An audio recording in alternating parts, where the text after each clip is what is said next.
যুবক ভাইরা, আল্লাহকে ভয় করুন।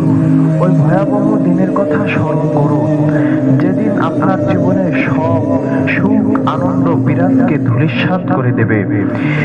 সেই দিনের কথা স্মরণ করুন, যেই দিন আপনি হবেন নির্জন কবরের একা বাসিন্দা। সেদিনের কথা স্মরণ করুন, যেদিন আপনার স্ত্রী, পরিবার, আত্মীয় স্বজন, পাড়া প্রতিবেশী, বন্ধু বান্ধব, ধন সম্পদ সব কিছু থেকে আপনি বিচ্ছিন্ন হয়ে যাবেন। কবরের সংকীর্ণতা ও ঘুটঘুটে অন্ধকারের কথা কি একবারও মনে পড়ে না? কবরের ভয়াবহ আযাবের কথা কি একবারও স্মরণে আসে না? মুনকার নাকিরের করা প্রশ্নের জবাব কি আপনি দিতে পারবেন? অপরদিকে কবরের সুখ শান্তির কথা কি আপনার অন্তরে জাগ্রত হয় না?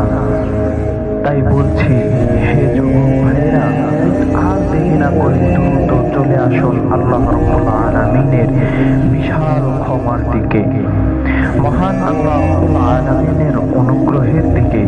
নিশ্চয়ই মহান রব্বুল আলামিন ক্ষমাশীল ও দয়াবান।